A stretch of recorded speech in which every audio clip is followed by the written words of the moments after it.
you're not staying because the relationship is godly or compatible. You're staying because you fear being labeled as ungrateful or cruel even. If someone is buying or trying to buy your affection, they are viewing you as a commodity to be acquired, and not a godly person to be cherished. Have you ever been on a date where the other person might have paid for everything? Or maybe they spent an extravagant amount of money on something, or even early on in the dating journey, they may have showered you with early gifts, or they went to extreme lengths just to help you somehow. And then you felt an overwhelming pressure to return that favor or to continue dating them, even though you weren't feeling the connection yourself. Well, this isn't just politeness. We feel obligated to return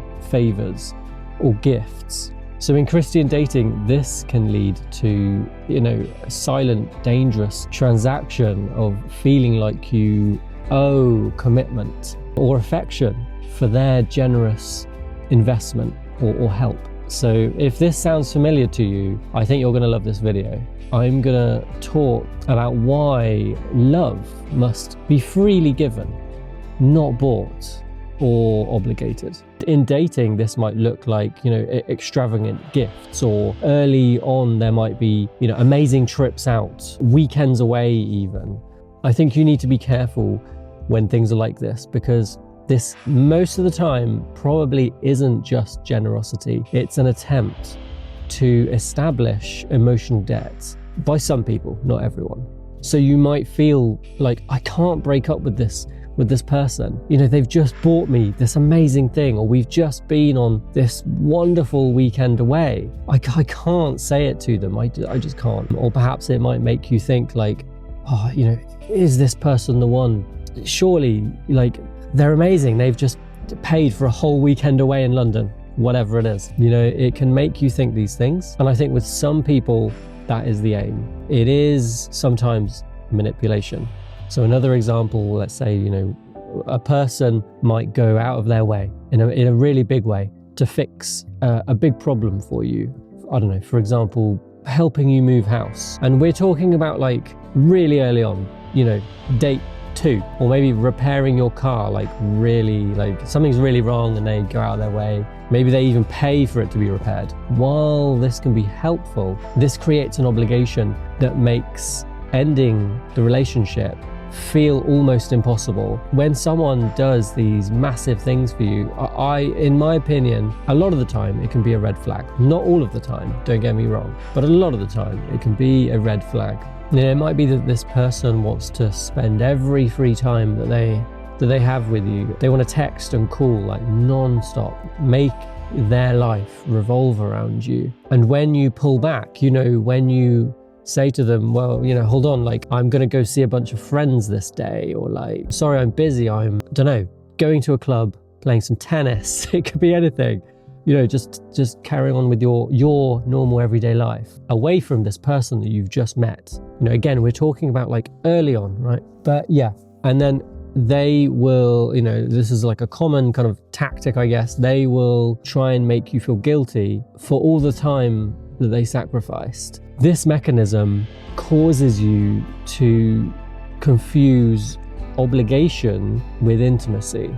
You're not staying because the relationship is godly or compatible. You're staying because you fear being labeled as ungrateful or cruel even for rejecting their kindness.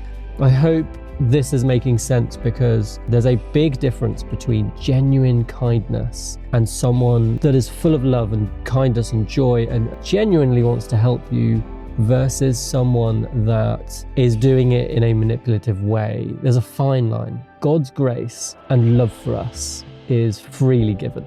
It is unearned, right? And unobligated. We are called to love others in the same way. Godly love is never a transaction. Person A invests X resources to receive Y commitment, If someone is buying or trying to buy your affection, they are viewing you as a commodity to be acquired, not a godly person to be cherished. You are never obligated to trade your peace, your conviction, or your future for someone's financial or emotional investment. Grace means you can accept kindness without feeling indebted for a lifetime. That's a lesson I've learned recently, and it's so true. If you are giving a gift, you've got to release all expectation of return, because it's not about what you get in return. True generosity, it doesn't seek any immediate repayment. And if your date's generosity comes with unspoken strings that might be manipulation, not love, you've got to be aware of these things. And you have to be able to say thank you. Thank you, I'm really grateful for this, but I don't owe you a relationship in return.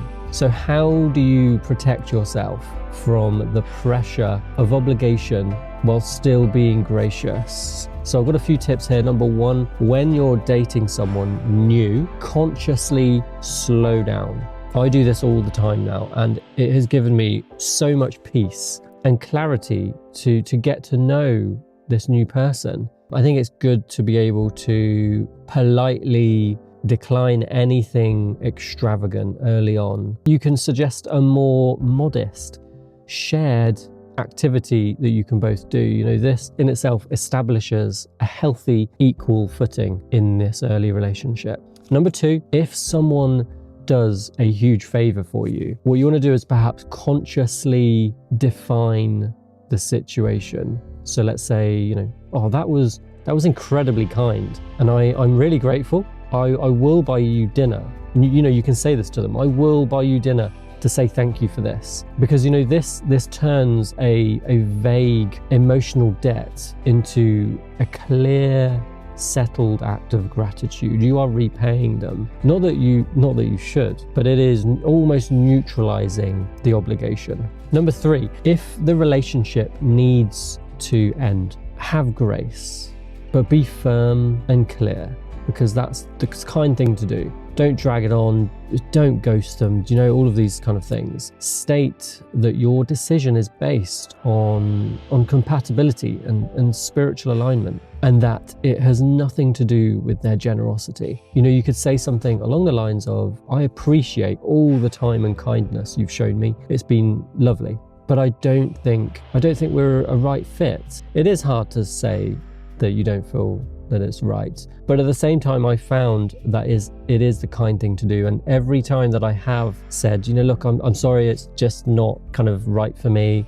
I really appreciate it, it's been lovely getting to know you, it's always met with gratitude, because I think a lot of people don't do that, and I think they drag it out, or even they just stop messaging altogether, and that's really unkind. And I never ever want to do that, because I've been on the receiving end of that, and it's not nice. You've got to remember, your future happiness and alignment with God's will are worth more than any gift that you could receive. Don't let the pressure of obligation keep you from the person God has for you. Love must be freely given, never bought. Remember that. If this video helps you, I would love it if you gave it a quick like. If you're new to Salt, welcome. I hope it's going well. If you've got any questions for us, please leave them in the comments below. We will try and reply to every single one. Thank you so much for watching, and I will see you in the next video. Bye-bye.